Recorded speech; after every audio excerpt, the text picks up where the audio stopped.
Metro ಪ್ರಯಾಣಿಕರಿಗೆ good news ಸಿಕ್ಕಿದೆ. Metro ದರ ಏರಿಕೆಯನ್ನು ಬಿಎಂಆರ್ಸಿಎಲ್ ಕೈಬಿಟ್ಟಿದೆ. ಕೇಂದ್ರದ ಸೂಚನೆಯಂತೆ ಟಿಕೆಟ್ ದರ ಹೆಚ್ಚಳವನ್ನು ಕೈಬಿಟ್ಟಿದ್ದು, ಇವತ್ತು ನಿರ್ದೇಶಕರ ಮಂಡಳಿ ಜೊತೆ ಬಿಎಂಆರ್ಸಿಎಲ್ ಸಭೆ ನಡೆಸಲಿದೆ.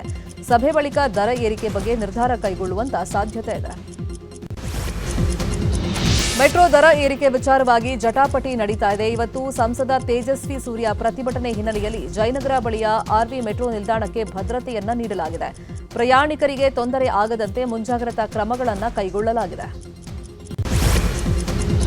ಮೆಟ್ರೋ ದರ ವಿವಾದದ ಬಗ್ಗೆ ಮಾಜಿ ಸಂಸದ ಡಿಕೆ ಸುರೇಶ್ ಪ್ರತಿಕ್ರಿಯೆಯನ್ನು ಕೊಟ್ಟಿದ್ದಾರೆ. ಕೇಂದ್ರದಲ್ಲಿ ಬಿಜೆಪಿ ಸರ್ಕಾರ ಬರೋದಕ್ಕೆ ನಮ್ಮ ರಾಜ್ಯದ ಸಂಸದರ ಕೊಡುಗೆ ಹೆಚ್ಚಾಗೇ ಇದೆ. ಆದರೆ ಬಜೆಟ್ನಲ್ಲಿ ಏನೂ ಸಿಕ್ಕಿಲ್ಲ. ಮೆಟ್ರೋ ದರದಲ್ಲಿ ರಾಜಕಾರಣ ಮಾಡೋದಲ್ಲ, ತೆರಿಗೆಯಲ್ಲಿ ಆಗ್ತಿರುವಂತಹ ಅನ್ಯಾಯವನ್ನು ಖಂಡಿಸಬೇಕು ಅಂತ ಹೇಳಿದ್ದಾರೆ.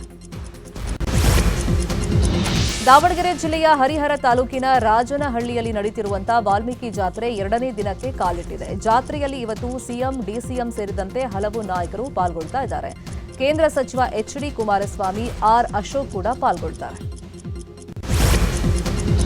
ಬಂಡೀಪುರದಲ್ಲಿ ಇಂದಿನಿಂದ 3 ದಿನಗಳ ಕಾಲ ವನ್ಯಜೀವಿ ಸಂರಕ್ಷಣೆ ಹಾಗೂ ನಿರ್ವಹಣೆ ಬಗ್ಗೆ ಅಂತಾರಾಷ್ಟ್ರೀಯ ಬಿಗ್ ಕ್ಯಾಟ್ ಅಲಯನ್ಸ್ ಶೃಂಗಸಭೆಯನ್ನು ಆಯೋಜನೆ ಮಾಡಲಾಗಿದೆ.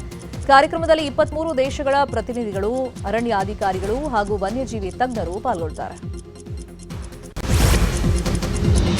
ಅಂತಾರಾಷ್ಟ್ರೀಯ ಮಟ್ಟದ ವೇಟೆಕ್ ಎಕ್ಸ್ಪೋ ಕಾರ್ಯಾಗಾರಕ್ಕೆ ಡಿಸಿಎಂ ಡಿಕೆ ಶಿವಕುಮಾರ್ ಚಾಲನೆಯನ್ನ ಇವತ್ತು ಕೊಡಲಿದ್ದಾರೆ. ಜ್ಞಾನ ಭಾರತಿ ಆಡಿಟೋರಿಯಂನಲ್ಲಿ ಬೆಳಗ್ಗೆ 9 ಗಂಟೆಗೆ ಕಾರ್ಯಕ್ರಮ ನಡೆಯಲಿದೆ.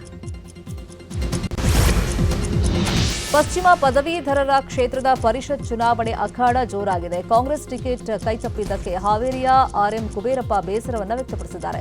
ಜೊತೆಗೆ ಅಹಿಂದ ವರ್ಗದ ಜನರನ್ನ ಸೇರಿಸಿ ಸಾಧನಾ ಸಮಾವೇಶ ದಿನದಂದೇ ಸಮಾವೇಶಕ್ಕೆ ಪ್ಲಾನ್ ಅನ್ನು ಮಾಡಿದ್ದಾರೆ. ನಿಧಿ ಆಸೆಗಾಗಿ ಸಿದ್ದೇಶ್ವರ ದೇವಸ್ಥಾನಕ್ಕೆ ಹಾನಿ ಮಾಡಿರುವಂತಹ ಘಟನೆ ಮುಂಡರ್ಗಿ ತಾಲೂಕಿನ ಜಂತ್ಲಿ ಶಿರೂರು ಗ್ರಾಮದಲ್ಲಿ ನಡೆದಿದೆ. ಶಿವಲಿಂಗ ಮೂರ್ತಿ ಮುಂದಿನ ನಂದಿ ಮೂರ್ತಿ ನಾಪತ್ತೆಯಾಗಿದೆ. ಇನ್ನು ಗದಗದ ಲಕ್ಕುಂಡಿಯಲ್ಲಿ ಉತ್ಖನನ ಇವತ್ತು ಕೂಡ ಮುಂದುವರೆದಿದೆ. ಭಾರತ ಅಮೆರಿಕ ಮಧ್ಯಂತರ ವ್ಯಾಪಾರ ಒಪ್ಪಂದಕ್ಕೆ ಸಂಯುಕ್ತ ಕಿಸಾನ್ ಮೋರ್ಚಾ ರೈತ ಸಂಘಟನೆ ವಿರೋಧವನ್ನು ವ್ಯಕ್ತಪಡಿಸಿದೆ. ವ್ಯಾಪಾರ ಒಪ್ಪಂದ ವಿರೋಧಿಸಿ ಫೆಬ್ರವರಿ 12ನೇ ತಾರೀಕು ಸಂಯುಕ್ತ ಕಿಸಾನ್ ಮೋರ್ಚಾ ಪ್ರತಿಭಟನೆಗೆ ಕರೆಯನ್ನ ಕೊಟ್ಟಿದೆ. ಸಿದ್ದಾಪುರ ವಸಂತ್ ನಾಯ್ಕ್ ಕೊಲೆ ಪ್ರಕರಣದ ತನಿಖೆ ಚುರುಕನ್ನ ಪಡ್ಕೊಂಡಿದೆ. ಈ ಮಧ್ಯೆ ಸುಚಿತ್ರಾಳ ಒಂದೊಂದೇ ಕಹಾನಿಗಳು ಹೊರಗಡೆ ಬರ್ತಾ ಇದೆ. ಸುಚಿತ್ರ ಅಪ್ರಾಪ್ತ ವಯಸ್ಸಿನಲ್ಲೇ ಪ್ರೀತಿಯ ಬಲೆಗೆ ಬಿದ್ದು 17ನೇ ವಯಸ್ಸಿಗೆ ಮಹೇಶ್ನನ್ನ ಲವ್ ಮಾಡಿ ಮದುವೆಯಾಗಿ ಆಸ್ತಿ ಭಾಗವನ್ನ ಮಾಡಿಸಿದ್ಲಂತೆ. ಮಹಿಳಾ ಅಧಿಕಾರಿ ಮನೆಯಲ್ಲಿ ರಹಸ್ಯ ಕ್ಯಾಮೆರಾ ಕೇಸ್ಗೆ ಮತ್ತೊಂದು ಟ್ವಿಸ್ಟ್ ಸಿಕ್ಕಿದೆ. ಮಹಿಳಾ ಅಧಿಕಾರಿಯ ತೇಜೋವಧೆಗೆ ಸಾಥ್ ನೀಡಿದ ಸಹೋದ್ಯೋಗಿ ವಿನೋದ್ ಎಂಬಾತನನ್ನ ಮಾಳ ಮಾರುತಿ ಪೊಲೀಸರು ಬಂಧಿಸಿದ್ದಾರೆ. ರೈತರ ಜಮೀನಿನಲ್ಲಿ ಇದ್ದ ಶ್ರೀಗಂಧ ಮರಗಳನ್ನು ರಾತ್ರೋರಾತ್ರಿ ಕಳ್ಳತನ ಮಾಡಲಾಗಿದೆ. ಕೊಪ್ಪಳ ಜಿಲ್ಲೆಯ ಯಲಬುರ್ಗಾ ತಾಲೂಕಿನ ಹಿರೇಅರಳಹಳ್ಳಿಯಲ್ಲಿ ಘಟನೆ ನಡೆದಿದೆ. ಚಿತ್ರದುರ್ಗದ ಜೆಸಿಆರ್ ಬಡಾವಣೆಯಲ್ಲಿ ಕಳೆದ 2 ದಿನಗಳಿಂದ ಯುಜಿಡಿಯ ಡ್ರೈನೇಜ್ ಗಲೀಜು ನೀರು ರಸ್ತೆ ಮೇಲೇನೆ ಹರಿತಾ ಇದೆ. ಇದರಿಂದ ದುರ್ವಾಸನೆ ಹೆಚ್ಚಾಗಿದೆ. ಇಷ್ಟಾದರೂ ನಗರಸಭೆ ಅಧಿಕಾರಿಗಳು ಇತ್ತ ಗಮನ ಹರಿಸ್ತಾ ಇಲ್ಲ. ಕೊಪ್ಪಳ ಜಿಲ್ಲೆಯ ಯಲಬುರ್ಗಾ ತಾಲೂಕಿನ ಚಿಕ್ಕವಂಕಲಕುಂಟಿಯ ಆಂಜನೇಯ ಸ್ವಾಮಿ ಜಾತ್ರಾ ಮಹೋತ್ಸವದಲ್ಲಿ ಕಾರ್ಣಿಕ ನುಡಿಯಲಾಗಿದೆ. ಕುರುಬರ ನೀಲವ ಹಸಿರು ಸೀರೆ ಉಟ್ಟಾಳ, ಮುತ್ತಿನ ದಂಡಿ ಹಾಕ್ಯಾಳಲೆ, ಪಂಚಕಲ್ಯಾಣಿ ಕುದುರಿ ಕುಣಿತೈತ ಅಂತ ಕಾರ್ಣಿಕವನ್ನ ನುಡಿಯಲಾಗಿದೆ. ಚಿಕ್ಕಬಳ್ಳಾಪುರದ ಗುಡಿಬಂಡೆ ತಾಲೂಕಿನ ಯಲ್ಲೋಡು ಕ್ಷೇತ್ರದ ಯಲ್ಲೋಡು ಆದಿನಾರಾಯಣ ಸ್ವಾಮಿ ರಥೋತ್ಸವ ನಡೆದಿದೆ. ಲಕ್ಷಾಂತರ ಭಕ್ತರು ಇದರಲ್ಲಿ ಪಾಲ್ಗೊಂಡಿದ್ದರು.